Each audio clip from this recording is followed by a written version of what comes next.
Bismillahirrahmanirrahim. Assalamualaikum warahmatullahi wabarakatuh. Alhamdulillahirabbil alamin. Alhamdulillahilladzi hadana lihada wa ma kunna linahtadiya laula an hadanallah. Asyhadu an la ilaha illallah wahdahu la syarikalah wa asyhadu anna Muhammadan abduhu wa rasuluhu la nabiyya ba'dah. Rabbana la tuzigh qulubana ba'da idh hadaitana wa hab lana min ladunka rahmah innaka antal wahhab. Allahumma salli wa sallim wa barik ala sayyidina wa habibina wa azimina wa nabiyyina Muhammad. Rabbi shrah li sadri wa yassir li amri wa halul 'uqdatan min lisani yafqahu qawli.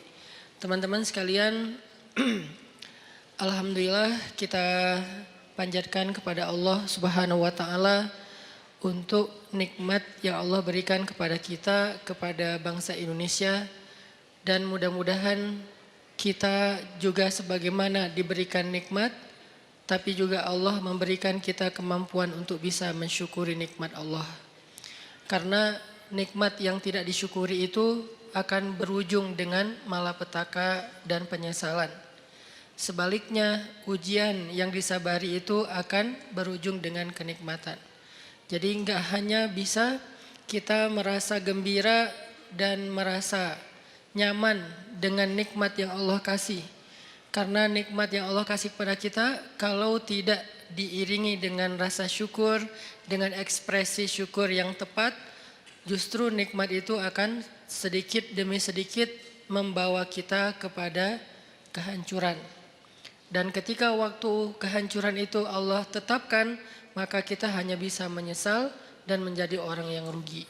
Baik itu secara personal maupun secara sebuah bangsa.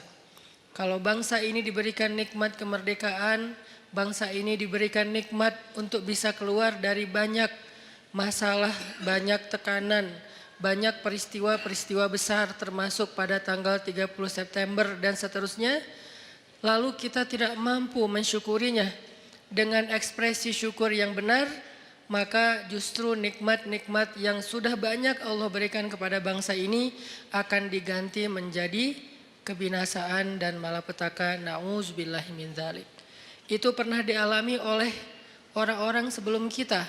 Jadi ini bukan sekedar wacana, bukan sekedar nakut-nakuti, bukan sekedar persepsi subjektif. Tapi ini udah dialami oleh orang-orang sebelum kita. Makanya Al-Quran sendiri yang maha benar selalu mengangkat sejarah sebagai contoh. Padahal Allah cukup mengatakan jangan kayak gitu. Artinya apa yang Allah larang itu udah pasti rugi. Tapi kenapa Allah habis bilang jangan kayak gitu, Allah bilang seperti orang-orang sebelum kalian yang pernah begini lalu mereka merugi. Karena Allah ingin kita belajar dari sejarah. Dulu ada satu negeri yang sangat subur di Yaman. Negeri itu sampai diistilahkan dengan baldatun thayyibatun. Baldatun yang negeri yang thayyibah, yang semua yang tumbuh itu adalah baik. Enggak ada yang enggak baik. Tapi tiba-tiba berubah menjadi sebuah negeri yang berwarna hitam. Karena Allah hanguskan negeri itu dengan kebakaran yang luar biasa. Tapi kalau kita baca sejarah, itu bukan kebakaran karena human error. Allahu alam, tapi ini adalah salah satu bentuk kemarahan Allah kepada mereka. Ini artinya kita belajar untuk berekspresi tentang mensyukuri nikmat Allah Subhanahu wa taala, baik kita secara pribadi maupun kita secara bangsa, supaya Allah Subhanahu wa taala mendawamkan nikmat itu untuk bangsa Indonesia. Teman-teman yang dirahmati Allah, malam ini kita akan lanjutkan pembahasan atau obrolan kita pada pertemuan sebelumnya, yang waktu itu saya sempat bahas dengan tema diam. Kebenaran setelah pembahasan dengan tema diam ini, ada beberapa pertanyaan yang saya lihat di sosial media, terutama di komen postingan-postingan saya, yang menurut saya belum tuntas pemahamannya. Sehingga muncullah komen-komen yang ada yang sifatnya bertanya, ada yang sifatnya menyimpulkan. Kalau yang sifatnya bertanya buat saya itu sangat fair. karena namanya orang nggak paham maka dia bertanya. Tapi kalau yang sifatnya menyimpulkan lalu keliru, buat saya harus diluruskan. Nah, dari pembahasan diam atau pembahasan sabar atau pembahasan mengalah atau pembahasan jangan membalas keburukan dengan keburukan dan seterusnya, saya melihat kadang-kadang sebagian dari kita memahaminya tidak utuh, memahaminya tidak kondisional, tetapi mengeneralisir pemahaman itu dalam kasus apapun, dan ini tidak berlaku dalam Islam. Karena dalam Islam itu selalu ada yang namanya dawabit, detail masalahnya apa dulu. Sehingga nggak boleh seseorang itu mengeneralisir sebuah jawaban kalau ternyata memang kasusnya berbeda. Kecuali hikmah ya, kalau hikmah boleh, hikmah yang sama untuk kasus yang banyak. Contoh hikmah keutamaan istighfar. Ada yang datang bilang, saya belum dikaruniai anak. Apa ya yang harus saya lakukan? Banyak istighfar. Datang lagi, saya belum dapat pekerjaan. Apa yang harus saya lakukan? Banyak istighfar. Saya ribut dengan pasangan. Apa yang harus saya lakukan? Banyak istighfar. Kebun saya kering. Apa yang harus saya lakukan? Banyak istighfar. Dan seterusnya, itu hikmah. Kalau hikmah itu kayak mutiara. Dia punya banyak sisi dan semuanya bercahaya. Tapi kalau jawaban yang sifatnya adalah hukum dan seterusnya, fikih, ini nggak bisa mengeneralisir semua masalah dengan satu fatwa. Kadang-kadang dalam satu hal dia boleh, tapi dalam kondisi yang lain dia menjadi tidak boleh atau sebaliknya. Nah, pemahaman tentang pembahasan kita bab diam kemarin, ketika kita menyimpulkan bahwa diam itu adalah pilihan orang-orang bijak, diam itu adalah baik, diam itu justru cara kita membela diri, gitu kan ya. Diam cara paling baik untuk membela diri, bukan membela agama. Itu dua kalimat yang berbeda. Diam cara paling baik untuk membela diri, bukan membela agama. Kalau membela agama atau ada kemungkaran kita diam, itu kalau bahasa ulama dia adalah syaitan dalam wujud manusia. Nauzubillah min dzalik. Gak boleh diam. Cuman kita juga perlu belajar, kalau gak boleh diam terus kita ngapain? Karena ada orang bilang kita nggak boleh diam, tapi dia juga nggak ngerti ngapain setelahnya, nyikapinnya gimana, ngeresponnya gimana, ekspresinya gimana. Nah, ini semuanya adalah pembahasan yang tidak satu kali pertemuan. Kita harus membahasnya secara berturut, kemudian kita mencoba memahaminya dari semua kondisi. Kemarin kita membahas masalah bahwa diam itu adalah cara untuk membela diri yang paling baik. Nanti fadilahnya akan ditolong oleh Allah, dinaungi malaikat, didoain malaikat. Itu hanya berlaku kalau yang dicela, difitnah, dibully, dihina, apalagi dicaci, di hate speech adalah personal pribadi kita. Berlaku kalau yang dihina itu adalah pribadi kita. Walaupun tetap kemarin saya tegaskan, pilihan sikap bukan hanya diam. Kita boleh bersikap dengan merespon. Seperti yang saya cerita, ada Rachel dia merespon, tapi dengan cara agak easy going, santai gitu, nggak terlalu emosional. Itu juga boleh. Atau kita mengambil sikap menjelaskan, tabayun bahasa yang sering kita dengar, itu juga boleh. Atau kita mengambil sikap marah. Atau ada orang ya, jangan kita lah ya. Kalau dalam kasus ini ada orang mengambil sikap marah, dia tersinggung. Kita harus memaklumi karena dia manusia biasa, selama marah dan tersinggungnya tidak berlebihan. Jadi ini banyak pilihan sikap, tapi di antara semua pilihan sikap itu ternyata pilihan diam menjadi salah satu yang terbaik. Salah satu yang terbaik, bukan satu-satunya. Sehingga nanti kalau ada ustadz lain atau ada anggapan lain mengatakan ini pilihan yang terbaik ketika kita lagi disakiti secara pribadi, itu juga mungkin salah satunya. Saya nggak mau mengatakan, mengklaim satu-satunya yang terbaik itu adalah yang saya katakan. Enggak, salah satunya. Ternyata diam adalah salah satu pilihan sikap paling baik dan paling insya Allah luar biasa hasilnya kalau kita sedang mengalami kezoliman terhadap diri kita secara pribadi. Tapi terhadap orang yang dalam tanggungan kita, keluarga kita, orang tua kita, pasangan kita, anak kita, saudara kita, bahkan saudara seiman kita, itu beda lagi. Karena kalau misalnya ada saudara seiman kita disakiti, kita diam, berharap terus nanti malaikat akan mendoakan kita, ini kayaknya ini agak klise ya. Enggak seperti itu pemahamannya. Kalau saudara seiman kita dizolimi, disakiti, maka berlakulah hadis Nabi, tolonglah saudaramu yang zalim atau yang terzolimi. Yang zalim atau yang terzolimi. Para sahabat bertanya, ya Rasulullah, menolong saudara kami yang terzolimi, kami mengerti, maklum, itu sesuatu yang semua orang insya Allah memaklumi. Maklum itu bahasa Arab, maklum. Tapi menolong saudara kami yang menzolimi, itu gimana? Kata Nabi, cegah dia dari perbuatan zalim, berarti engkau telah menolong dia. Ini artinya menolong saudara kita yang dalam keadaan terzolimi, teraniaya, difitnah, disakiti, kita boleh menolongnya, kita boleh merespon, kita boleh membela, tapi dengan cara-cara yang juga harus ada di dalam etika moralnya seorang yang beriman. Tapi kalau diri kita, maka contoh-contoh yang saya angkat kemarin rata-rata lebih ke sikap dia kalau dia pribadi yang disakiti. Ada siapa kemarin? Maryam. Ada Aisyah nanti di surat An-Nur. Ketika Aisyah dituduh selingkuh dengan Sofwan, Aisyah diam. Maryam dituduh berzina, nggak punya suami tapi punya anak, Maryam diam. Nah ini artinya yang dituduh, yang disakiti itu adalah personal orangnya, sehingga sikap orang itu adalah diam setelah dia mencoba untuk tabayun sewajarnya. Sekali, dua kali, setelah itu tidak dilanjutkan karena sudah dijelaskan, sehingga tidak berlanjut dengan perdebatan. Itu adalah tutorial diam dalam kondisi ketika kita sedang disakiti.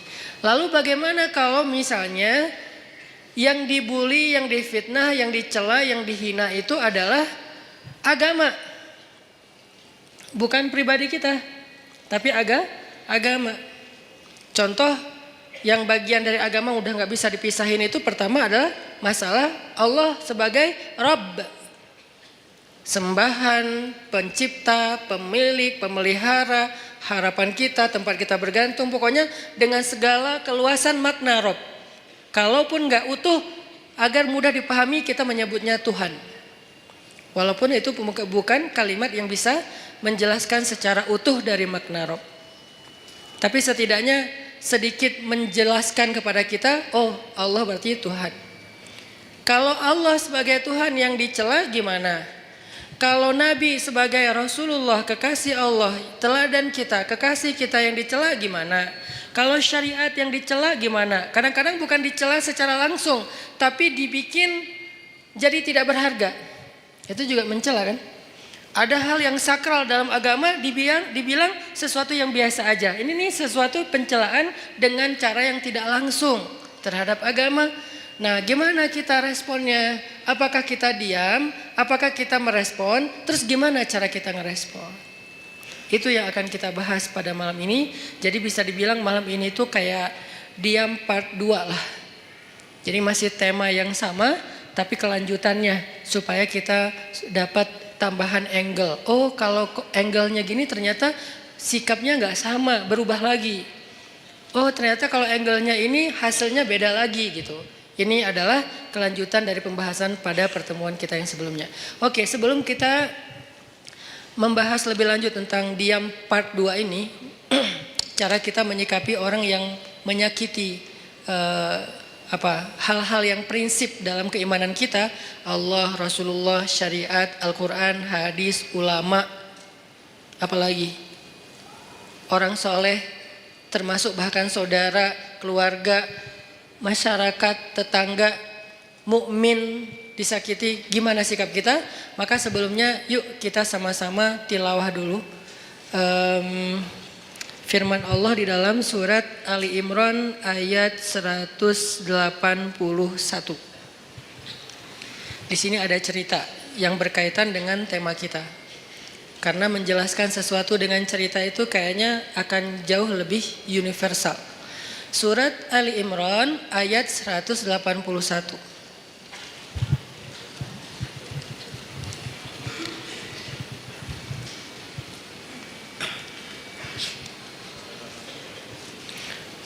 181. A'udzu billahi minasy syaithanir rajim. Silakan.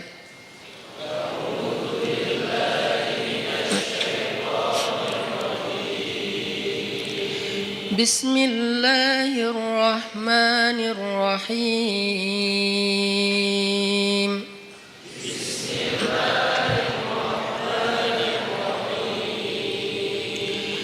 لقد سمع الله قول الذين قالوا إن الله فقير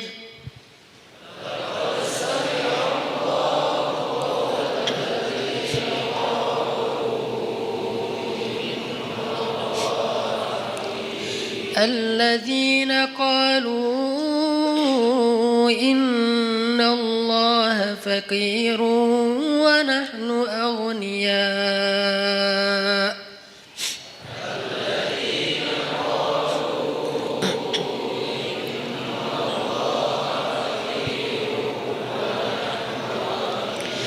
سنكتب ما قالوا وقتلهم الأنبياء بغير حق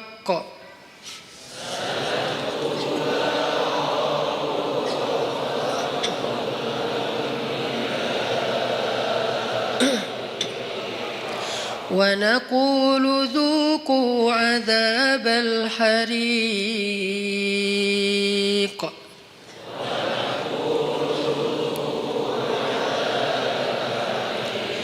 ذلك بما قدمت أيديكم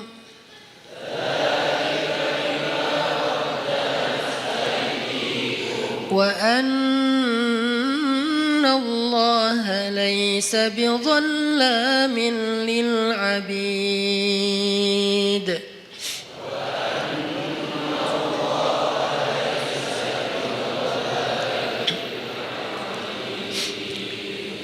Nah, sebelum kita baca terjemah, saya pengen ceritain dulu sedikit adegan yang berkaitan dengan ayat ini. Satu hari Abu Bakar As-Siddiq lagi main ke sebuah kawasan atau ke sebuah pasar tempat orang-orang Yahudi ngumpul. Jadi kayak di Madinah itu kan ada orang Islam sama orang Yahudi kan hidup berdampingan. Cuman seringnya orang Yahudi ini bikin masalah.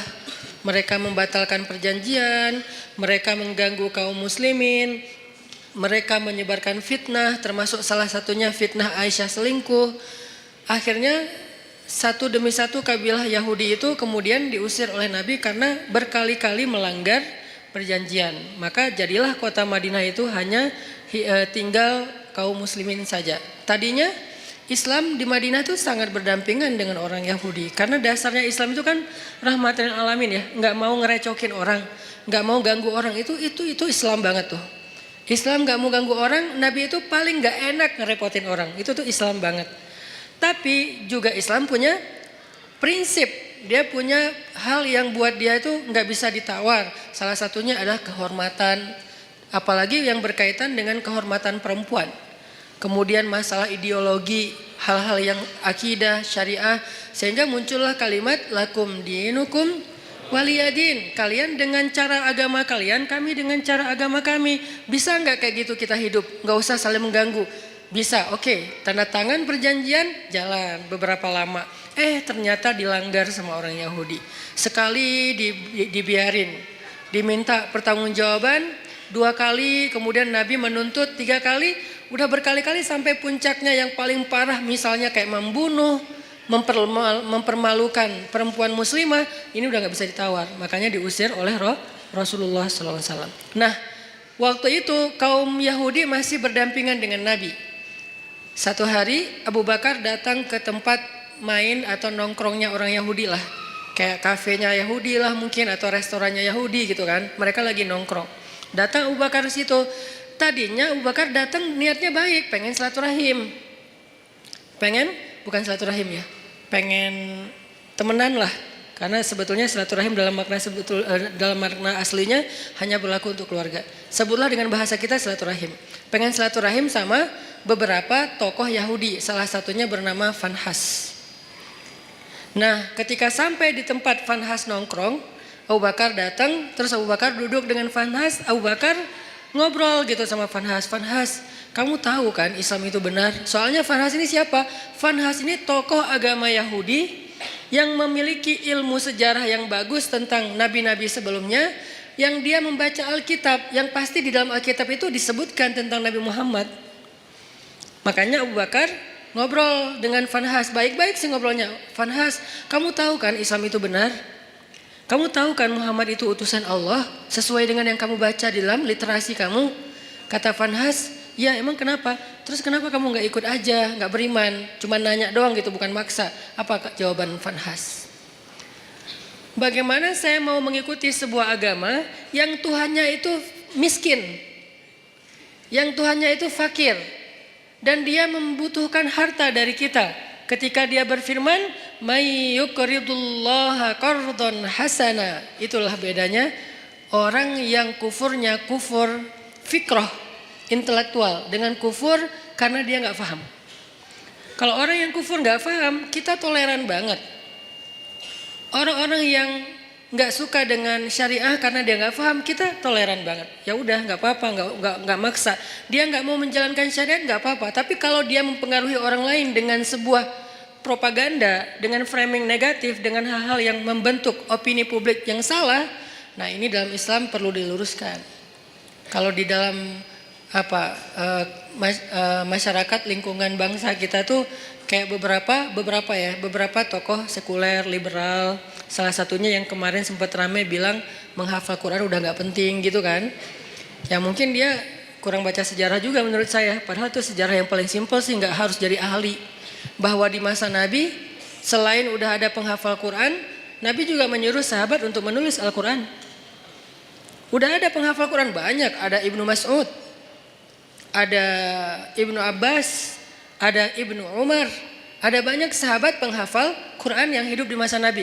Tapi tetap aja Nabi nyuruh nulis Al-Quran. Atau sebaliknya, udah ada yang nulis tapi tetap aja Nabi memotivasi mereka menghafal Al-Quran. Jadi ada yang menghafal, ada yang menulis. Cuman belum dijilid kayak gini. Ini namanya mushaf. Kalau belum dijilid namanya nuskhah.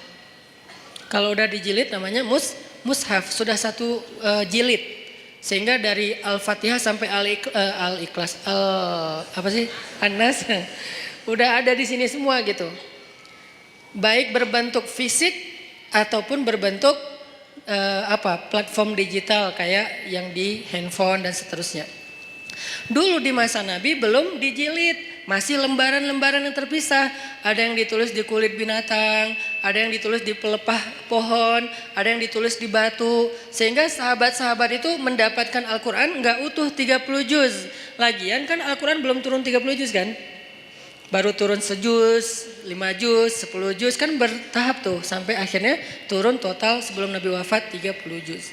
Sehingga sahabat kalau baca Quran ada yang cuman di rumahnya itu 2 lembar. Ya udah itu aja terus yang dibaca, soalnya dia nggak hafal. Ada sahabat yang baca Quran 1 juz, ya udah itu aja yang dihafal, yang dibaca. Baru kemudian dijilid pada masa Abu Bakar As-Siddiq atas inisiatif dari Umar bin Khattab. Kata Umar, ya Abu Bakar, kenapa nggak kita jilid aja Al-Quran supaya nggak berceceran di mana-mana? Kata sahabat yang lain, ya Umar, gimana kita mau melakukan sesuatu yang tidak dilakukan Nabi? Ini pertanyaan sering muncul kan sekarang. Ngapain kita lakukan sesuatu yang nggak dilakukan Nabi? Kata Umar, seandainya Nabi masih hidup, pasti Nabi akan mengatakan ini baik. Kalau bahasa orang yang lebih fanatik lagi sekarang, tapi kan Nabi nggak melakukan. Seandainya itu baik, kenapa Nabi nggak ngelakuin? Berarti apa yang Nabi nggak lakuin berarti nggak baik. Nah ini nih pemikiran nggak terbuka. Umar itu orang yang sangat open minded banget. Sehingga dia banyak nyampain gagasan-gagasan yang justru kayak sesuatu yang baru gitu di zaman itu. Lalu akhirnya setelah disyurakan oleh para sahabat, mereka sepakat bahwa ini baik, maka dilakukanlah proses penjilidan Al-Quran pertama di masa Abu Bakar. Kemudian diulangi lagi, lebih teratur lagi di masa Utsman bin Affan. Karena di masa Utsman itu ada semacam polemik soal tata cara membaca Al-Quran. Karena banyaknya orang non-Arab yang masuk Islam, lalu mereka salah dalam membaca ayat-ayat secara huruf, secara baris. Kalau baris saja masih mending, ini hurufnya salah. Kenapa huruf bisa salah Ustadz? Karena dulu Al-Quran itu tulisannya nggak ada titik. Kalau sekarang kita nyebut Arab gundul itu nggak ada baris ya. Kalau dulu tuh lebih gundul lagi. Bukan hanya nggak ada baris tapi nggak ada titik. Jadi shin dengan sin itu sama-sama nggak punya titik. Shad dengan dot itu sama, nggak ada titik. Lo dengan to sama, nggak ada titik. Ba, ta, sa sama, nggak ada titik. Jadi linusabbita bihi fuadak bisa dibaca linubayyina bihi fuadak. Jauh kan? Linusabbita bihi fuadak, untuk kami teguhkan hatimu dengannya, bisa dibaca linubayyina bihi fuadak, untuk kami perjelas maksud di dalam hatimu dengannya. Itu jauh banget perbedaannya. Kenapa? Karena tidak ada titik. Akhirnya banyak orang non-Arab yang masuk Islam di masa Utsman salah membaca huruf. Jadilah Al-Quran itu agak banyak kesalahan. Dan itu rame yang membaca dengan cara yang salah. Akhirnya Utsman berinisiatif untuk mengumpulkan lagi cara baca yang tadinya 10 huruf menjadi 1 huruf. 1 huruf menjadi 10 qiraat dan seterusnya. Itu pokoknya rumit lah pokoknya. Sejarahnya rumit. Intinya di zaman Nabi itu udah ada smartphone dalam bentuk tulisan di lembaran-lembaran. Atau kenapa tetap dianjurkan menghafal Quran? Ini jawaban paling logis menurut sejarah. Belum lagi nanti ada jawaban dari sisi spiritual. Bahwa menghafal Quran itu fadilahnya luar biasa. Kita tuh dapat mahkota di padang mahsyar. Hanya orang yang tidak beriman atau ragu dengan janji Allah dan Rasul yang gak peduli dengan hal kayak gini. Bahwa nanti dia akan pakai mahkota cahaya di padang mahsyar. Dia bisa menyelamatkan 10 keluarganya. Gak bisa nyelamatin saudara kita, keluarga kita 10 orang dengan membawa smartphone. Di padang mahsyar, ya Allah, di smartphone saya nih ada Al-Quran, boleh gak saya selamatin keluarga saya? Jangankan keluarga, mantan aja gak bisa.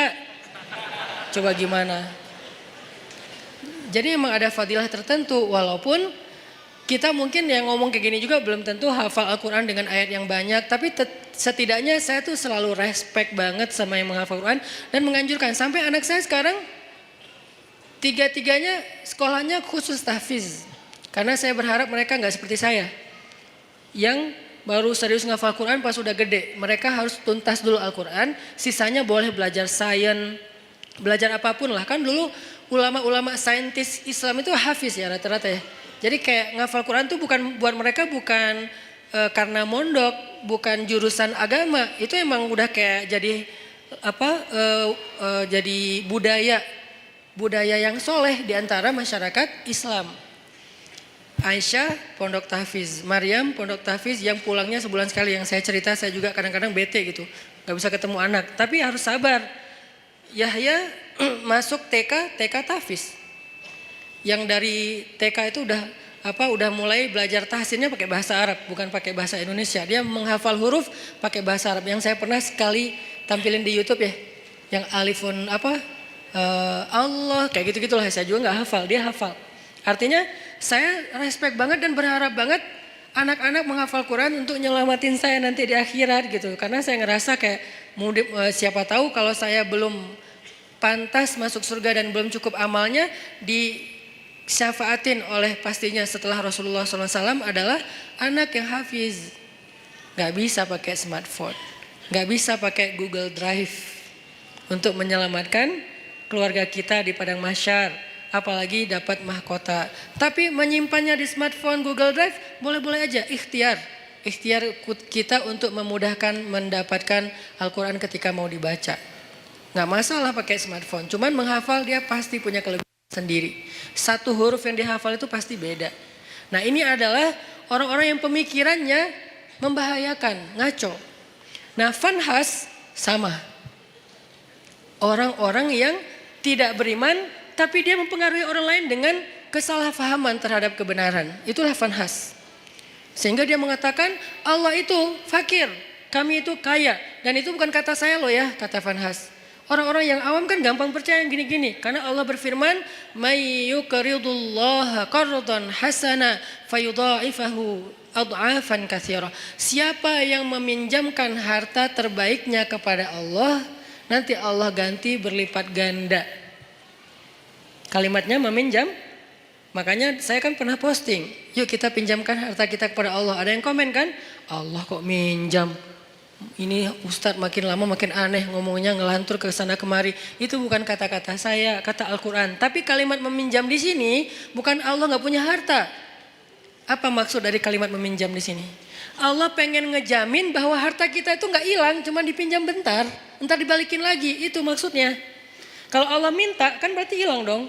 Kalau Allah pinjam entar dibalikin lagi, dan Allah itu nggak pernah ingkar janji. Ditambah lagi ada kalimat Allah ngebalikinnya nggak sesuai dengan yang dipinjam, dibalikin berlipat kali, berkali lipat.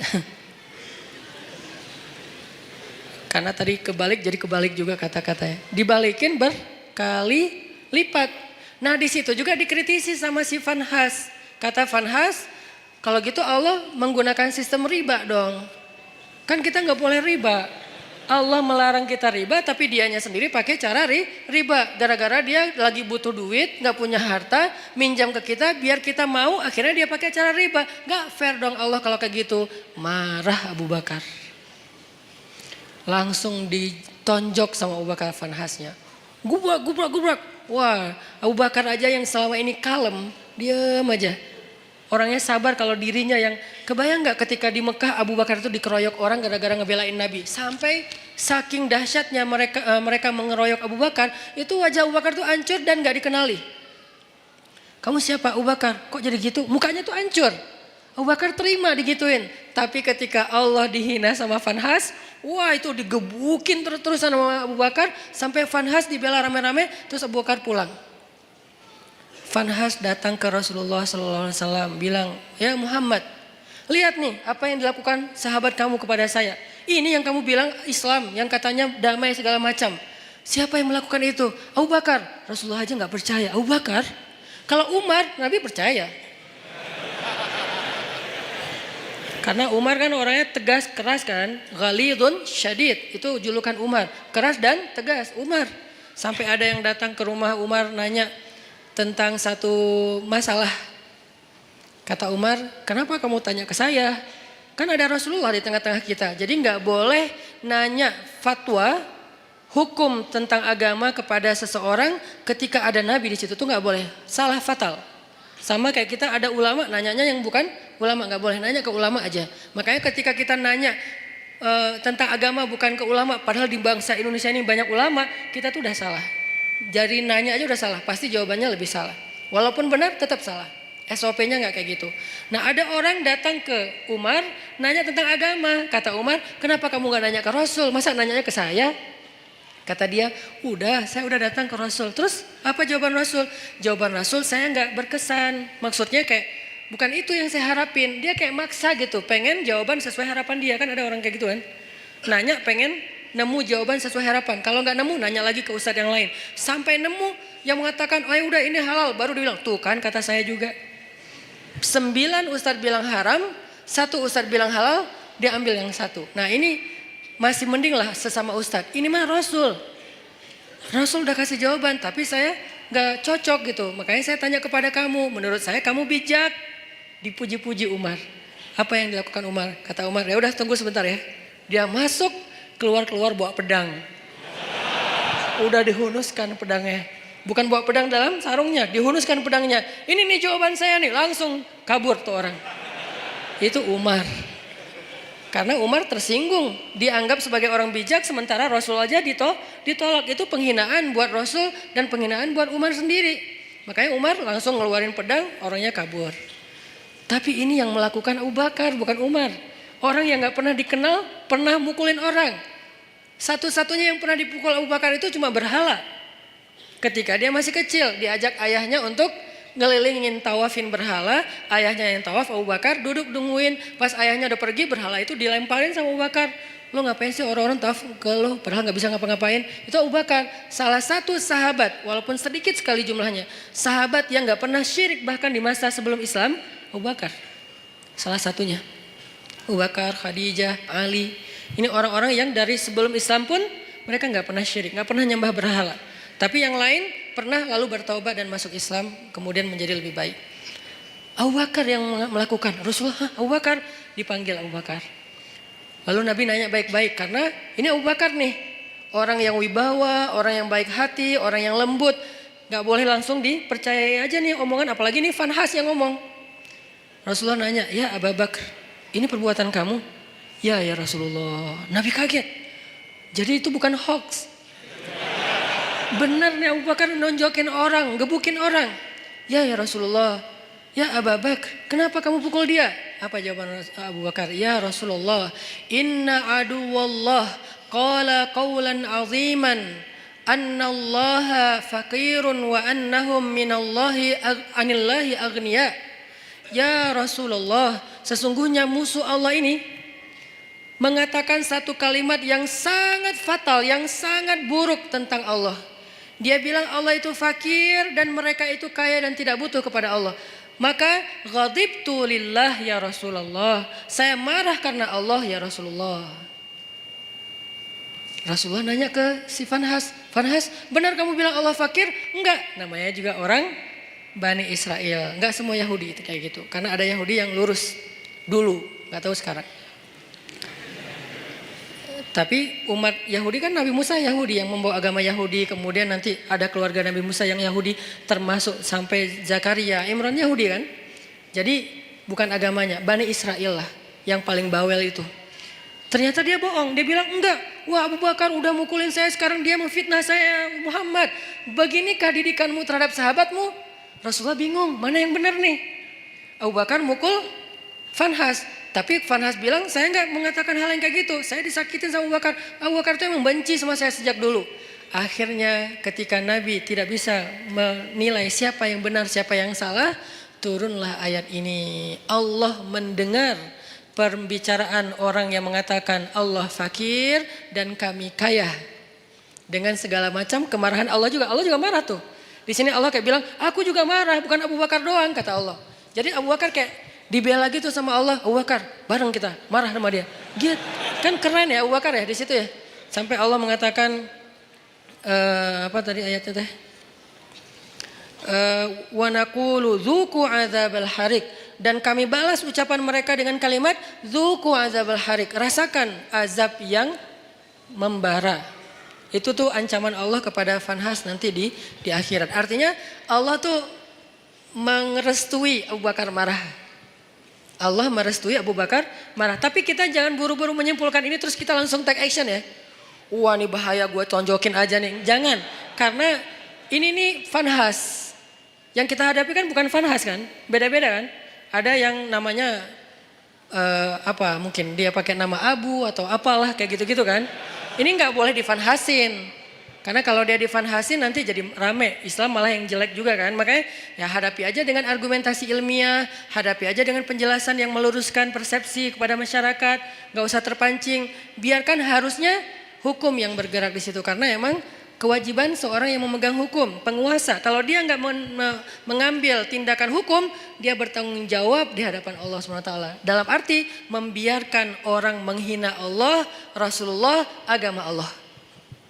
Membiarkan saja dosa karena dia mampu untuk mencegah, untuk menyikapinya, untuk menghukum dengan cara yang terbaik. Di zaman Umar, ketika Umar jadi khalifah, ada tuh yang kayak gitu tuh. Suka nyebarin hal-hal yang kayak aneh, nyeleneh tentang agama. Asalnya dari Irak.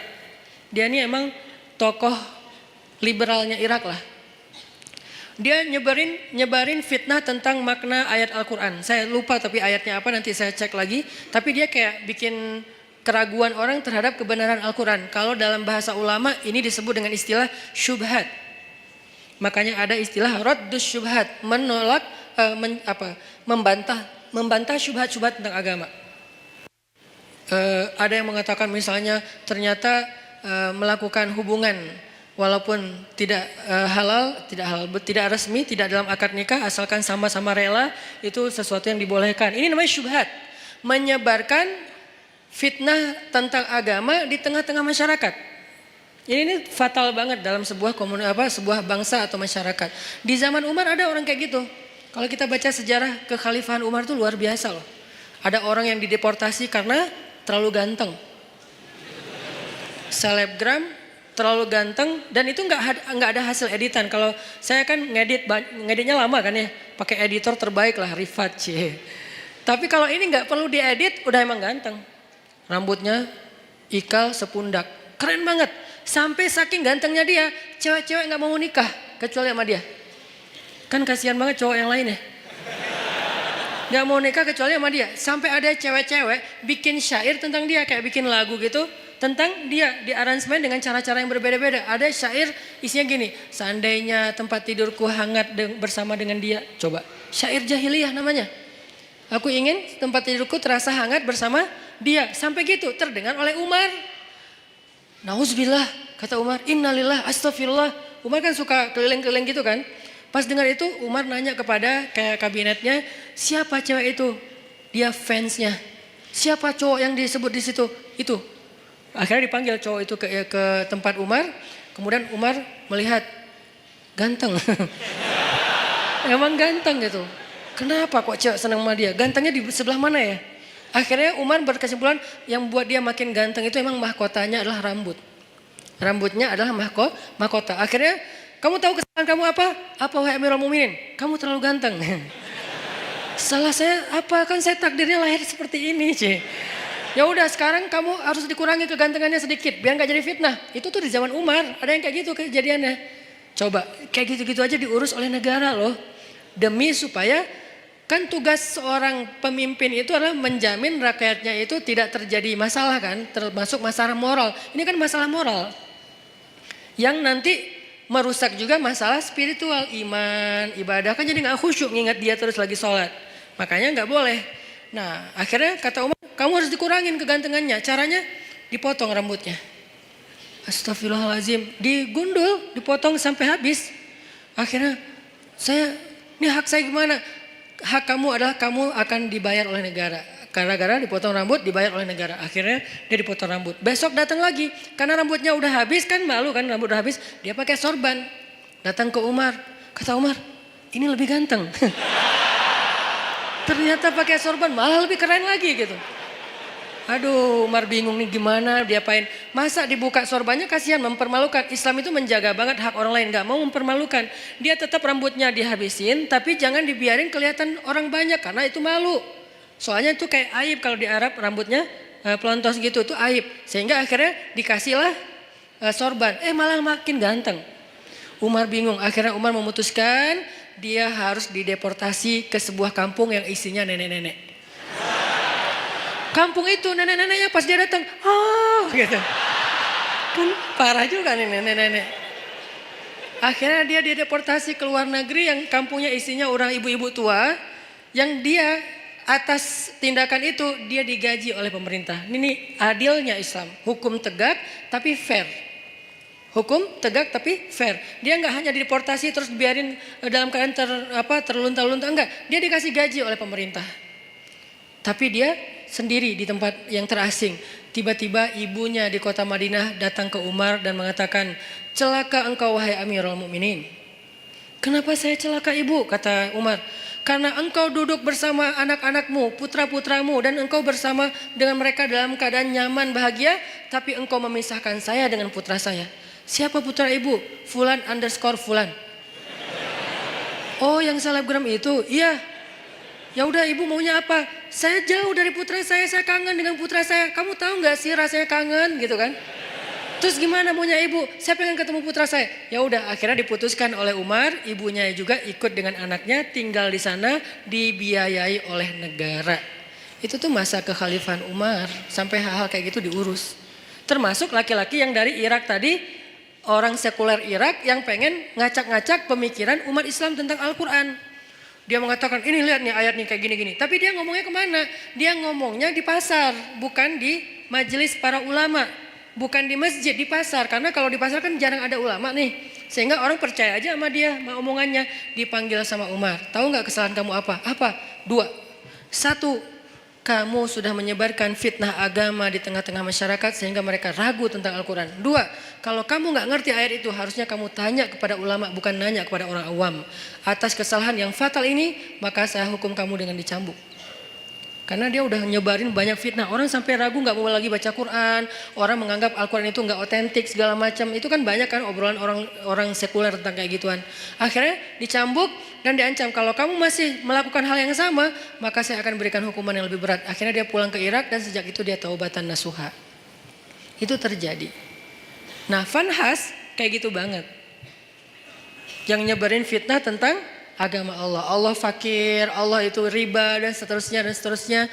Sehingga akhirnya Allah turunkan ayat tadi dan Allah membela Abu Bakar As-Siddiq. Nah, kalimat yang saya pengen kita renungkan dari kalimatnya Abu Bakar itu apa? Ghadibtu lillah ya Rasulullah. Saya marah karena Allah ya Rasulullah. Apa pelajarannya di sini? Ternyata Islam itu juga menganjurkan marah. Menganjurkan cinta, menganjurkan maaf, menganjurkan sabar, menganjurkan tersinggung, menganjurkan marah, menganjurkan membalas. Ada semuanya, tapi kondisinya berbeda-beda, konteksnya berbeda-beda. Kalau kita salah konteks, nggak jadi ajaran Islam lagi. Itu yang harus kita pelajari. Jadi bukan hanya agama cinta, tapi juga ada anjuran untuk supaya kita marah dalam kondisi tertentu. Bagaimana nggak marah ketika ada seorang perempuan muslimah dihina, dibuka auratnya, dilecehkan, masa kita nggak marah? Rasulullah aja marah ketika ada perempuan muslimah lagi belanja di masjid, di pasar, belanja di pasarnya Yahudi, terus dilecehkan sama cowok-cowok anak muda Yahudi. Diapain? Roknya tuh diikat pakai tali, digantung ke tiang gitu. Pas dia jalan kan kesingkap karena ketarik tali kan, sehingga auratnya kelihatan. Dia malu, nangis, dibela, digunting tuh tali sama seorang laki-laki pemuda muslim, digunting talinya. Marah orang-orang Yahudi yang ngeprank si cewek ini nih.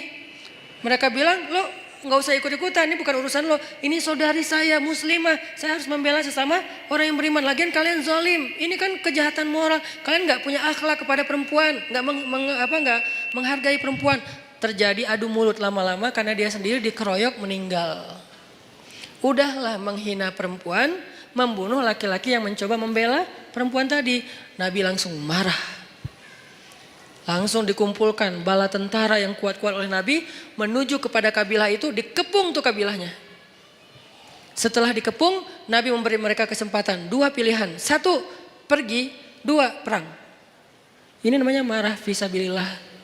Jadi ada jomblo fisabilillah, ada mutusin fisabilillah, ada balikan fisabilillah, semuanya ada fisabilillahnya. Apa maksud saya fisabilillah?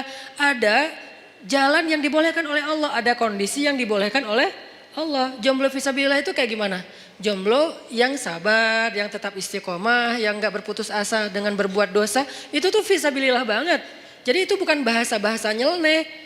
Justru itu sebuah ungkapan sederhana yang di dalamnya tuh terkandung banyak hikmah yang saya harapin kayak gitu. Jadi bukan jihad fisabilillah. Jihad fisabilillah, ada juga jihad fisabilillah taghut. Orang yang berjihad bukan karena Allah. Begitu juga dalam urusan yang lain. Ghadibtu lillah ya Rasulullah. Saya marah karena Allah ya Rasulullah. Berarti apa? Di antara cabang-cabang iman adalah emosi. Perasaan cinta, perasaan malu, perasaan takut, perasaan marah, itu semuanya bagian dari iman. Kalau ada orang mengatakan iman itu hanya cinta, sampai ada kalimat, ya Allah kalau saya beribadah karena saya penginkan surga, tutup surga itu dari saya. Kalau saya beribadah karena saya takut neraka, masukkan saya ke neraka. Saya beribadah hanya karena cinta kepadamu. Ini membentur-benturkan 2-3 hal yang sebetulnya tiga-tiganya baik. 1, roja, mengharapkan surga. Itu baik, bagian dari iman. 2, khauf, takut neraka. Itu juga bagian dari iman. 3, mahabbah, cinta kepada Allah. Itu juga bagian dari iman. Tiga-tiganya emosional, perasaan. Ternyata iman itu juga menyangkut urusan perasaan. Sehingga pertanyaannya, sudah berimankah perasaan kita? Jangan-jangan yang baru beriman lisan kita. Asyhadu an la ilaha illallah, asyhadu anna Muhammadar Rasulullah. Lisan kita beriman. Apakah hati kita beriman? Yaitu yakin. Apakah perasaan kita beriman? Yaitu takut kepada neraka, mengharapkan surga, mengharapkan ampunan Allah, cinta sama Allah, kangen sama Allah, cinta sama Rasulullah. Itu kan imannya, perasaan. Sudah berimankah pikiran kita? Artinya pikiran kita itu yadhkurunallaha qiyaman wa qu'udan wa ala junubihim. Ingat Allah terus. Dalam keadaan berdiri, duduk, berbaring, itu kayak simbol dari totalitas kehidupan dia. Ingat Allah terus. Itu berarti pikirannya sudah beriman. Sudah berimankah tangan kita yang tercegah dari menyakiti orang lain? Sudah berimankah kaki kita yang tidak mau melangkah ke tempat-tempat dosa? Sudah berimankah sekujur tubuh kita dengan segala bentuk amal solehnya? Termasuk perasaan. Sehingga orang yang tidak marah ketika agamanya dihina, orang yang tidak marah ketika Allah dihina, Rasulullah dicela, itu tuh berarti imannya, perasaannya belum utuh keimanannya. Saya nggak bilang nggak beriman ya, karena itu terlalu ekstrim menuduh orang tidak beriman. Tapi dalam bab itu dia belum utuh keimanannya, belum baik keimanannya. Karena harusnya dia marah. Cuman yang harus kita perjelas juga adalah gimana cara kita marah. Gimana cara kita mengekspresikan marah. Marah harus, tapi mengekspresikannya ada banyak cara dan itu sangat kondisional. Gak bisa digeneralisir. Tapi marah harus. Tersinggung harus. Coba kalau ada yang menghina ibu kita, marah gak? Marah pasti, gak mungkin gak marah. Salah gak kita marah? Gak salah, cuman gimana cara kita marah kan gitu kan? Waktu kecil dulu kan suka gitu kan, ada teman kita menghina ayah kita dengan dibuat foto ayah kita di tanah terus diinjak-injak. Nih ayah kamu nih, gitu kan ya? Akhirnya kita, wah lu menghina ayah gua, akhirnya berantem. Waktu kecil kan suka gitu tuh. Ngalamin gak sih masa-masa kayak gitu? Udah gak ada ya? Kalau yang milenial mungkin gak ngalamin, kalau saya kan sebelum milenial, udah agak tua. Dulu pernah ngalamin masa-masa si bolang kayak gitu tuh. Terus kita kayak bikin kertas, tulis nama ayah saya Abdurrahman, nama ibu saya Kartini. Jadi ibu saya Kartini itu cuma saya yang boleh nyanyi itu. Ibu kita Kartini, cuma saya karena ibu saya Kartini namanya. Kartini Abdurrahman, nih gua injak-injak nih gua sobek-sobek nih. Wah bener nih lo cari masalah sama gua. Akhirnya berantem atau dibalas kalau nggak berani berantem, nulis juga nama ayah dia sama ibu dia. Kita sobek-sobek juga, ujung-ujungnya sih berantem juga. Kenapa kita marah? Karena kita cinta sama orang tua kita, nggak mungkin enggak. Kadang-kadang kita kayak sebel sama ibu kita, tapi kita nggak rela ada orang menghina ibu kita kan. Kadang-kadang kita kayak beda pendapat sama orang tua kita, tapi kita nggak rela ada yang menyakiti orang tua kita. Itu tuh udah pasti. Umumnya kayak gitu, hanya anak durhaka yang nggak kayak gitu. Umumnya orang kayak gitu. Gimana pun dia nggak dekat sama orang tuanya, gimana pun dia kayak nggak nyaman dengan orang tuanya, kadang-kadang berdebat, berselisih sampai marah, tapi dia nggak rela orang menyakiti orang tuanya. Apalagi ini lebih dalam rasanya daripada masalah keluarga. Kenapa bisa gitu Ustadz? Karena suatu hari Umar bin Khattab datang kepada Nabi mengatakan, "Ya Rasulullah, aku mencintaimu lebih dari apapun kecuali diriku sendiri." Cinta itu perasaan, bagian dari iman. Kata Nabi, belum sempurna wahai Umar. Artinya belum cukup wahai Umar. Belum cukup iman kalau hanya baru mencintai Rasul lebih dari apapun juga selain diri sendiri. Belum cukup wahai Umar. Artinya imannya belum utuh. Terus gimana ya Rasulullah? Katakan aku mencintaimu lebih daripada apapun termasuk diriku sendiri. Ya Rasulullah, aku mencintaimu lebih daripada apapun termasuk diriku sendiri. Al-an ya Umar, al-an. Sekarang baru cukup wahai Umar, baru cukup. Dan Umar gak ngomong dengan lisannya saja, dia ngomong dengan perasaannya. Kalau dia udah ngomong itu benar-benar rasanya dalam sedalam itu. Artinya perasaan, emosi bagian dari iman. Sehingga yang harus kita syahadatkan dalam tanda petik, yang harus kita islamkan, yang harus kita cas terus keimanan dalam diri kita, bukan hanya wawasan di kepala kita dengan duduk di taklim, bukan hanya lisan kita dengan mengucapkan kalimatan thayyibah, tapi juga termasuk rasa, perbuatan, akhlak, semuanya harus ditanya, sudah berimankah diri kita? Sudah berimankah akhlak saya? Sudah berimankah pandangan saya? Karena pandangan orang yang beriman tidak akan melihat aurat. Pandangan orang yang beriman tidak akan melihat yang dosa. Nanti di atas mereka ada yang lebih dahsyat lagi. Jangankan aurat orang lain, aurat sendiri aja gak mau ngelihat. Siapa dia? Ali bin Abi Thalib. Aurat sendiri aja gak ngelihat. Coba, kebayang gak tuh? Ya gak usah dibayangin juga sih. Aurat sendiri gak mau ngelihat. Saking karamallahu wajhah, saking mulianya wajah dan matanya Ali bin Abi Thalib. Aurat sendiri nggak mau lihat. Dalam peperangan dia duel sama musuh, kemudian dia menebas kaki musuhnya dengan pedang Ali, lalu tersobeklah pakaian laki-laki tersebut dan kelihatan pahanya. Ali langsung palingkan wajahnya, nggak mau ngelihat paha musuh coba. Padahal lagi perang tuh, bukan lagi jalan, lagi kayak kena motor atau apa misalnya sobek, enggak. Dan itu cowok. Kebayang gak cewek? Kalau kita cewek, ini cowok. Artinya ya apa sih, teman doang atau apa gitu kan ya. Walaupun ada sebagian yang mengatakan paha bukan aurat. Kalau yang mengatakan paha bukan aurat berarti adegan itu bukan paha, lebih dari itu. Kalau yang mengatakan paha itu aurat berarti kejadian itu hanya sebatas paha. Dua-duanya pendapat ulama dan kita hargai. Yang jelas Ali gak mau ngelihat, langsung memalingkan wajahnya. Nah musuhnya kan curang, di mana-mana kan di film juga yang fiktif, yang namanya antagonis selalu curang kan. Gak ada yang antagonis tapi baik hati, itu namanya bukan antagonis, hero. Dia pasti curang. Begitu Ali sebagai superhero-nya balik arah, dia nyerang, curang kan. Tapi Ali, yang digituin Ali gitu, salah orang. Ali balik arah, justru pedangnya tuh lagi siaga. Begitu dia nyerang, diputerin lagi tuh pedang, putus leher musuh tersebut. Dan itu musuh bukan orang biasa, legendnya orang Mekah. Yang sahabat-sahabat gak berani duel sama dia, diam semuanya. Ali yang berani. Siapa yang mau menantang saya? Diam sahabat yang lain. Kata Ali, gak ada yang bangkit. Ya Rasulullah, saya. Kata Rasulullah, Ali duduk. Duduk aja Ali. Gak ada cowok di antara kalian yang berani nantang saya. Marah kan Ali digituin kan ya. Sahabat-sahabat diam. Kenapa gak ada yang bangkit?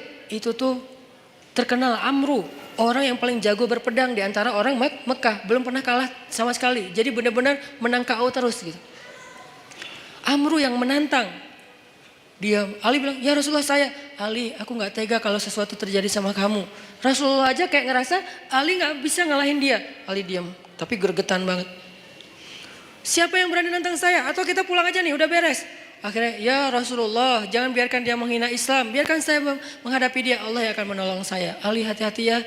Ya Rasulullah, datanglah Ali. Akhirnya tarung dan Ali menang telak dalam pertarungan waktu itu.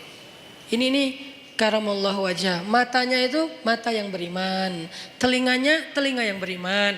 Lisannya lisan yang beriman. Wajahnya wajah yang beriman. Gimana wajah yang beriman? La tahkiranna minal ma'rufi syai'a walau antalqa akhaka biwajhin taliq. Janganlah kalian ngeremehin amal soleh walaupun kecil, walau sekedar bertemu dengan saudaramu dengan wajhun, wajah, bahasa Arab jadi bahasa Indonesia, wajah yang apa, sumringah, wajah berseri-seri, wajah yang happy. Jangan ketemu teman kita cemberut aja. Kamu kenapa? Enggak, emang muka saya emang kayak gini. Nah, kalau itu beda ya. Tapi berusaha untuk tersenyum. Itu tuh wajah beriman. Jadi wajah aja, ada wajah beriman, ada yang wajah tidak beriman. Wujuhu yauma idzin muswaddat, gitu ya kurang lebih. Pokoknya wajah mereka hari itu dalam keadaan tertutup debu, dalam keadaan alaiha ghabarah, dalam keadaan tertutup debu, dalam keadaan hitam legam. Itu wajah orang kufur. Sedangkan orang yang beriman, wajahnya bercahaya, wajahnya happy, wajahnya bahagia. Dari sejak di dunia. Wajah kita sudah berimankah? Kemudian apa lagi? Hati kita sudah berimankah? Perasaan kita sudah berimankah? Tangan, kaki kita sudah berimankah? Rambut kita sudah berimankah? Dan seterusnya, semuanya. Gimana rambut yang beriman Ustadz? Nabi melarang kita untuk membuat rambut yang terlalu ditipisin sebelah ya, sampai tinggal di atas doang gitu kan. Itu dalam Islam dilarang. Berarti rambut yang beriman yang nggak kayak gitu. Kalau ditipis sedikit nggak apa-apa, tapi ini tipisin habis tinggal gini doang. Ya, itu tidak dianjurkan dalam Islam. Berarti rambut yang beriman, rambut yang biasa-biasa aja. Kalau bisa agak luar biasa dikit. Tadi kayak cowok yang keren tadi, rambutnya sepundak, ikal. Kalau nggak mampu Ustadz, karena kalau udah saya panjang nggak turun ke bawah, naik ke atas, ya udah jangan dipaksain. Tergantung jenis rambut. Yang jelas rapi, terus dirawat sama dia kan ya. Itu rambut orang beriman. Ternyata iman itu bukan hanya soal sholat, puasa, termasuk perasaan. Jadi marah itu bisa jadi bagian dari iman kalau tepat dalam kondisinya. Sehingga Abu Bakar marah, ghadibtu lillah ya Rasulullah. Itu kata kuncinya. Aku marah karena Allah wahai Rasulullah SAW. Sehingga kita wajib marah teman-teman. Sampai Nabi pernah mengatakan juga dalam masalah perasaan dan iman itu ada hubungannya. Kata Nabi, salasun man kunna wajada fihi halawatal iman.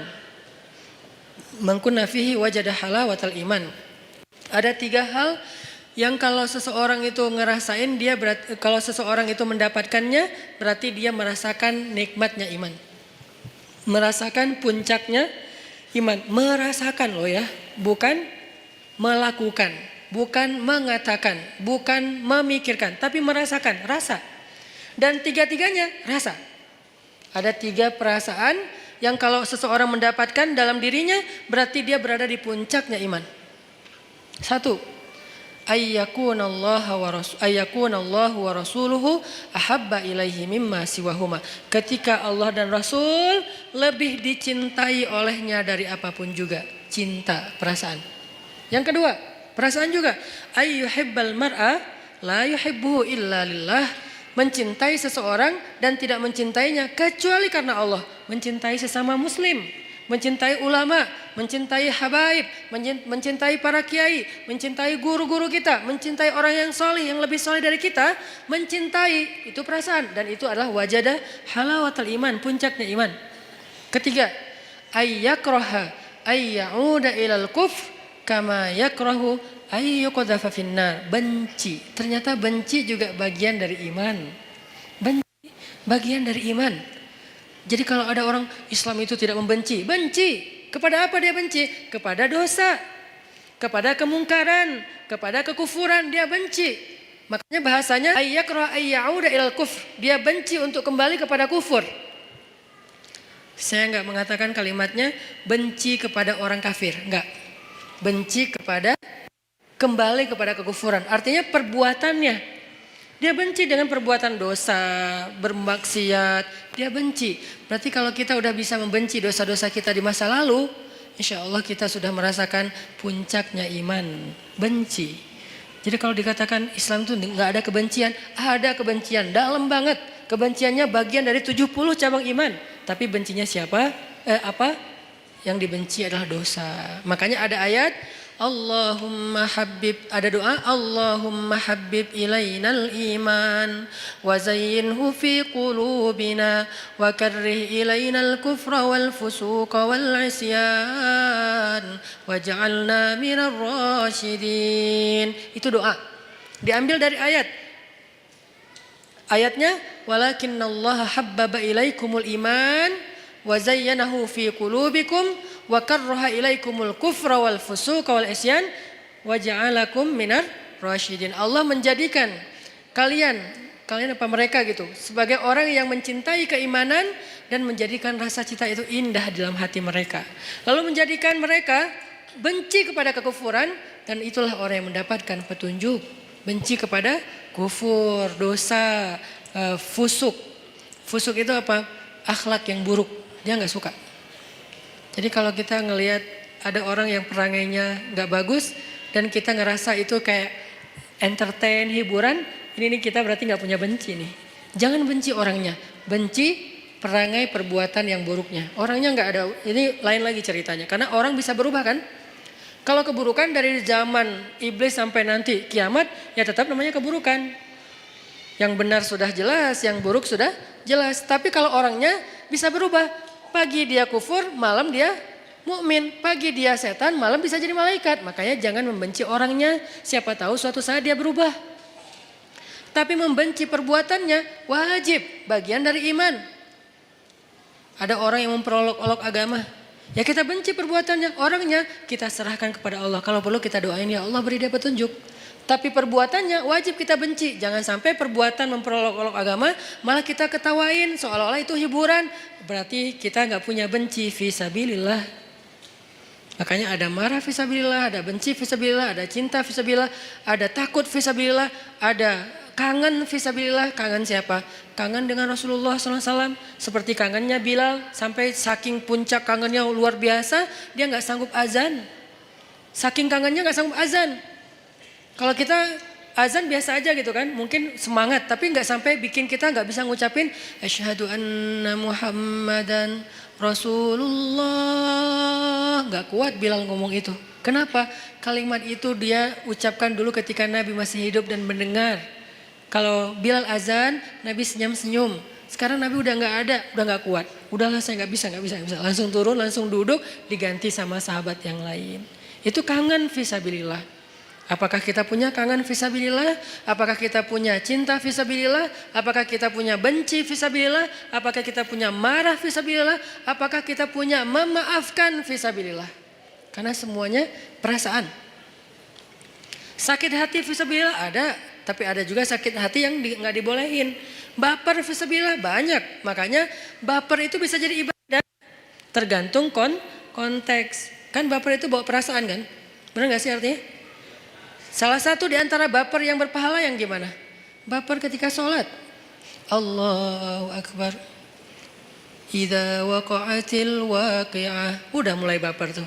Bawa perasaan. Begitu disebutkan tentang orang-orang yang golongan kiri, wah udah nggak kuat lagi. Dia nangis, dia gemeteran, saking gemeteran lututnya nggak kuat menanggung beban tubuhnya, dia tersungkur, kharru, tersungkur, lalu dia sujud, sujadan, dia sujud, wabukiya, dan dia menangis dalam sujudnya. Siapa dia? Umar bin Khattab, orang yang paling baper dalam sholatnya. Kalau udah baca ayat-ayat kiamat di dalam sholat, Umar baper banget. Makanya ada baper yang negatif, ada baper yang positif. Sehingga semua itu soal perasaan teman-teman. Untuk itu kita perlu belajar. Wah saya sedih nih, saya kecewa nih, saya tersinggung nih, saya marah. Nah yang terakhir pertanyaannya gimana cara kita mengekspresikan kemarahan kita Ustadz? Kalau yang dihina itu Allah, Rasulullah, Islam, bahkan orang tua kita, keluarga kita, apa yang harus saya lakukan? Jangan membalas keburukan dengan keburukan, itu prinsipnya. Tadi dibacakan di sholat isya kita, idfa billati hiya ahsan. Balaslah dengan cara yang lebih baik, walaupun kita marah. Lalu bagaimana dengan cerita Abu Bakar As-Siddiq? Tapi di situ bukan hanya ada satu tokoh, ada Fanhas. Nah, apakah kita tahu persis yang kita hadapi itu Fanhas? Jangan-jangan kita menjudge Fanhas banget ini, padahal dia bukan Fanhas. Dia bisa jadi adalah orang Badui yang mengencingi Masjid Nabawi. Kan itu juga perbuatan yang menghina Islam kan? Dia datang ke Masjid Nabawi, dia buang air kecil di situ. Lalu Umar udah siap-siap tuh, saya penggal nih kepalanya nih, saya penggal nih. Kata Rasulullah, ya Umar, mahlan, tunggu Umar. Ya Rasulullah, dia udah menghina masjid, dia menghina agama kita dan segala macam. Dia tuh masuk ke masjid buang air kecil loh. Lebih dahsyat. Nabi kemudian mengatakan, tunggu, jangan ganggu dia. Maksudnya kalau sahabat langsung nyuruh dia pergi kan terganggu, soalnya dia lagi menyelesaikan hajatnya kan. Kepotong kan, terganggu kan, sakit. Akhirnya beresin dulu, tunggu. Udah beres, yuk kita cari air, ambil air, bersihin. Udah disiram sama sahabat, dipanggil dia sama Rasulullah. Kamu dari mana? Dari kampung ini. Oh pantesan. Dia tuh orang pedalaman yang tidak tahu peradaban. Di tempat dia, semua tempat itu toilet. Karena buat mereka tuh kan biasa aja. Maaf ya, di beberapa tempat kita ngelihat kadang-kadang orang buang air sembarangan kan. Karena dia rata-rata orang yang berpendidikan rendah, orang yang mungkin tidak belajar, orang yang belum modern, belum berperadaban. Buat dia biasa aja kayak gitu, malah kadang-kadang gak malu. Nah laki-laki ini kayak gitu kondisinya, orang jahil, orang badui, orang pedalaman, gak pernah belajar. Dia gak tahu kalau ini tempat suci, dia buang air aja di situ. Ditanya sama Nabi dari mana? Dari tempat ini. Oh kamu tahu gak ini tempat apa? Gak tahu. Ini tuh rumah ibadah kami, di sini kami menyembah Allah, kami belajar, kami duduk di sini, kami menjaga kesuciannya. Tadi kamu sudah mengotori tempat ini. Oh saya nggak tahu. Saya nggak ngerti, maafin saya ya nggak apa-apa. Terus Nabi ngobrol panjang lebar sama dia sampai saking baiknya Nabi bisa membuat dia terkesan dengan obrolan Nabi, akhirnya dia masuk Islam. La ikraha fiddin, tidak ada paksaan dalam agama, tapi yang ada ta'liful qulub, membujuk hati. Kemarin pas saya jalan ke Korea, saya ngobrol sama Chan, sama sekali saya nggak mau ngomongin Islam di depan dia kalau dia belum bertanya. Tapi alhamdulillah sepanjang saya di sana nggak ngomongin Islam sama sekali. Pas pulang baru semalam dia posting foto-foto kita di sana, dia bilang sekarang saya merasa tertarik untuk belajar Islam setelah bertemu dengan Ustadz Hanan dan keluarga. Ternyata kok asik banget, santai, saya nggak dipaksa, saya nggak dimarah-marahin. Pas saya salah membeli makanan Korea, apa namanya teh? Apa? Bukan samyang. Ya cireng lah pokoknya.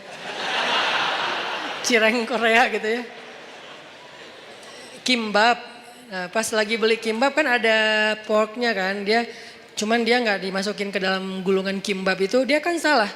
Tapi saya malah saya malah bayarin, bukan membeli, saya malah bayarin karena udah terlanjur dibeli pasti harus dibayar. Akhirnya kalau belum terlanjur dibeli saya nggak akan beli. Tapi karena udah terlanjur dibeli dan pasti Chan akan bayar, saya bayarin. Tapi saya nggak mau makan, saya ngomong ke dia pelan banget, Chan maaf ya, maaf banget nih. Saya tahu kamu niatnya baik, tapi maaf karena kamu nggak paham tadi itu ada pork di situ. Walaupun nggak dikasih ke sini tetap nggak boleh bagi kami, maaf ya. Oh ya nggak apa-apa, dia malah respect. Alhamdulillah sekarang pengen belajar Islam. Walaupun hidayah itu di tangan Allah, bukan di tangan kita. Kita hanya ikhtiar. Akhirnya orang Baduy ini masuk Islam.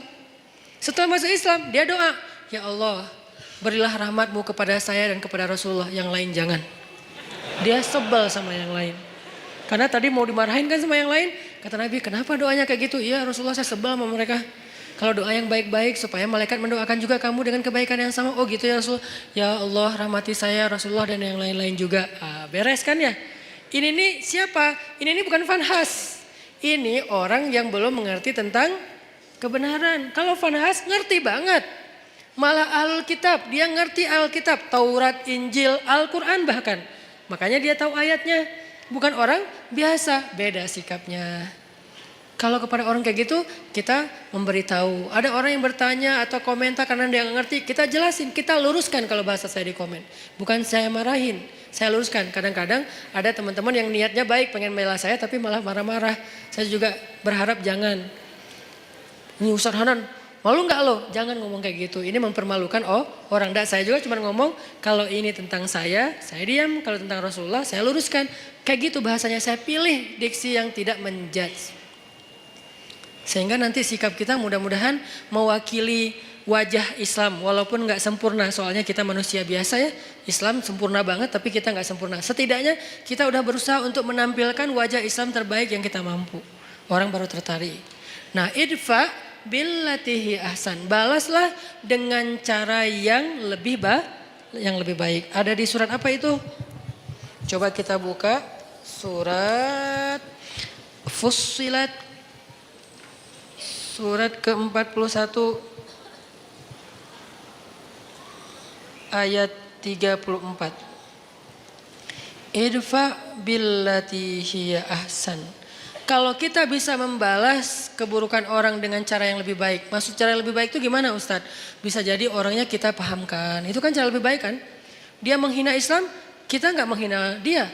Kita nggak menghina agamanya, kita pahamkan. Oh ini maksudnya. Kalau dia nggak bisa juga, kita coba kebaikannya dengan cara lain. Kadang-kadang ada kebaikannya bukan dengan pemahaman, dengan narasi. Kita kasih dia hadiah kalau ada yang kenal dengan dia. Minimal kita senyumin dulu. Minimal kita nasehatin dengan diam-diam lewat DM atau apapun lah. Pokoknya jangan sampai kita mencela, mendebat, ngebully rame-rame dengan nge-replay komennya dia. Kasihan. Kadang-kadang dia nggak ada niat mencela. Cuman karena gak paham, akhirnya di replay banyak ratusan replay, semuanya menjat dia. Saya kasihan kadang-kadang kayak gitu. Padahal niat saya tadi pengen meluruskan, tapi di bawah tuh wah macam-macam. Walaupun niatnya baik, tetap caranya belum tepat. Sehingga balaslah dengan billatihi ahsan. Hasilnya apa kalau kita bisa konsisten kayak gitu? Hasilnya فَإِذَا بَيْنَكَ فَإِذَا الَّذِي بَيْنَكَ وَبَيْنَهُ عَدَاوَةٌ كَأَنَّهُ وَلِيٌّ حَمِيمٌ. Bisa jadi kalian yang tadinya bermusuh-musuhan dengan cara idfa billati hiya ahsan, membalas dengan yang baik, dia akan menjadi waliyun hamim, pelindung yang sangat setia. Menjadi kawan baik, menjadi sahabat karib, menjadi pelindung yang setia, yang loyal. Itu hasil cara kita marah. Boleh marah tetap, tapi ekspresikan marah itu dengan cara-cara yang justru melahirkan kebaikan. Satu. Cara yang kedua, kalau misalnya kita nggak mampu, ini kan yang paling ideal nih. Saya nggak mau memberikan solusi ideal doang, sementara saya juga nggak selalu bisa kayak gitu. Dan saya manusia biasa. Nanti kalau sesekali teman-teman melihat saya di sosial media, kadang-kadang kepancing, itu karena Hanan Ataki itu manusia, bukan malaikat. Yang saya omongin di sini nggak semuanya mampu saya amalkan. Makanya saya kasih beberapa alternatif. Yang paling tinggi, idfa billati hiya ahsan. Itu haqqa tuqatih, sebenar-benar takwa. Kalau nggak mampu haqqa tuqatih gimana ya Rasulullah, kata sahabat. Kalau nggak mampu haqqa tuqatih, sebenar-benar takwa, Allah berfirman di surat At-Taghabun, fattaqullaha mastata'tum. Bertakwalah kepada Allah semampu kalian. Allah aja kayak gitu coba. Pertama disuruh apa? Sebenar-benar takwa. Dalam kasus ini sebenar-benar takwa adalah balaslah keburukan dengan kebaikan. Itu sebenar-benar takwa. Yang paling ideal udah. Tapi kan kadang kita mampu, kadang enggak kan. Kadang-kadang kita memang benar-benar mampu dan kita kayak takjub gitu. Kok saya bisa ya membalas keburukan dengan kebaikan. Di komen negatif, di hate speech kita balas makasih. Kadang bisa. Kadang orang ngomong baik-baik kita malah marah-marah. Namanya juga manusia. Naik turun imannya. Kalau iman lagi naik jadi malaikat. Kalau lagi turun jadi setan. Kan gitulah kita ya. Sehingga Allah tahu banget lah kita tuh manusia biasa. Sehingga setelah Allah bilang ittaqullaha haqqa tuqatih, bertakwalah dengan sebenar-benar takwa. Salah satu kasusnya adalah balaslah dengan yang lebih baik. Allah katakan fattaqullaha mastata'tum. Kalau nggak bisa, maka bertakwalah kepada Allah semampu kalian. Di akhir surat At-Taghabun. Jadi dua ayat ini saling mengutuhkan. Nah, dalam kasus semampu kita gimana? Coba teman-teman buka Al-An'am.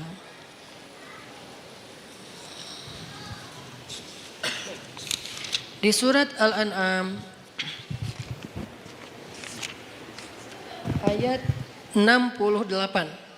Coba lihat surat Al-An'am ayat 68. Wa idza ra'aital ladzina yakhuduna fi ayatina fa'rid 'anhum hatta yakhudu fi haditsin ghairihi wa imma yunsiyannaka asy-syaitanu فلا تقعد بعد الذكرى مع القوم الظالمين. Kalau ada orang yang memperolok-olok ayat Allah, yang memperolok-olok agama Allah, yang memperolok-olok syariat Allah, maka maka berpalinglah kamu dari mereka. Itu kalau kita nggak bisa membalas dengan yang lebih baik, udah berpaling aja, jangan ikut-ikutan. Di grup, ya udah, diam. Live group Ustadz, ya mungkin ayat ini salah satu ayat tentang anjuran untuk live group. Kalau isi grupnya terus-terusan, semuanya kompak, hanya ngomongin yang nyeleneh-nyeleneh, kayak hal-hal yang aneh tentang agama, syubhat, ya udah kita dianjurkan oleh surat Al-An'am ayat 68 untuk live group. Ini juga live group fisabilillah. Live group karena Allah, bukan karena kita masalah personal. Saya nggak nyaman lagi di situ. Kenapa? Saya sering dicuekin. Itu bukan fisabilillah. Kalau saya broadcast nggak ada yang respon. Kalau teman saya broadcast semuanya nyamber. Kayaknya mereka nggak senang sama saya. Udahlah saya live aja. Itu tuh bukan fisabilillah. Boleh nggak Ustadz? Boleh. Tapi bukan fisabilillah. Jangan bilang-bilang ini fisabilillah loh ya. Enggak. Tapi kalau isinya gibah, isinya fitnah, isinya berita bohong, isinya mencela, isinya hal-hal yang gak penting, bukan gak penting, hal-hal yang dosa. Maka kata Allah, a'rid hanhum, tinggalkan mereka. Tinggalkan mereka dalam konteks sosmed, live group, unfollow, atau minimal gak usah terlibat. Terus kata Allah, kalau setan membuat kalian lupa dengan anjuran ini, anjuran untuk pergi ninggalin mereka, maka janganlah kamu tetap di situ ketika kamu ingat. Sampai tegas banget Allah suruh pergi. Kalau kita lupa nih, soalnya kan kita manusia biasa. Mereka ngomong segala macam, kita diam aja. Tapi kita nggak pergi. Nah kalau kita pas ingat, aduh oh iya ya ini udah ngomongin tentang agama yang aneh-aneh nih. Ya udah deh saya pergi. Nah pergilah kalau kalian tidak mampu untuk memperbaiki keadaan itu. Ini. Jadi kalau kita nggak bisa memberitahu dengan baik-baik, nggak bisa menjelaskan, kadang-kadang kita kalah jumlah, kita sendiri yang lain rame-rame, dan mereka kayak kuat banget argumentasinya, sombong pula. Kalau argumentatif doang masih bisa lah, tapi ini disertai dengan sombong kan susah ya. Udah tertutup hatinya, udahlah pergi aja, nggak usah diladenin debatnya. Itu cara kedua. Kalau nggak bisa, idfa billati hiya ahsan. Dua cara inilah yang disebut dengan ittaqullaha haqqa tuqatih. Enggak mampu ya Allah, ittaqullaha mastata'tum, semampu kali. La yukallifullahu nafsan illa wusaha. Itu teman-teman obrolan kita tentang moral yang dikaitkan dengan iman, bab diam part kedua atau jilid kedua, supaya kita paham kapan kita harusnya diam, kapan kita harusnya marah, kapan kita harusnya emosi, takut, benci, suka, segala macam itu ada babnya tersendiri supaya tidak salah. Mudah-mudahan ini bisa memperbaiki perilaku kita, behavior kita. Karena saya berharap dakwah saya ini bukan hanya jadi wawasan. Kalau dakwah yang bisa menambah wawasan, teman-teman mendengar ceramah saya sedikit wawasannya. Lebih banyak wawasan dengar ceramah Ustadz Adi Hidayat, Ustadz Abdul Somad. Kalau dengan saya tuh fokus banget dengan daily life. Buat saya kalau hanya wawasan tidak merubah perilaku belum sempurna. Makanya kita bagi-bagi tugas. Ada UAS dan UAH yang mungkin memberi wawasan Islam yang luar biasa. Ada UHA yang memberikan lebih kepada tutorial daily life yang lebih islami. Behavior, persepsi dan seterusnya. Lagian ini tuh praktis insya Allah dalam kehidupan kita. Di sosial media atau dalam kehidupan sehari-hari.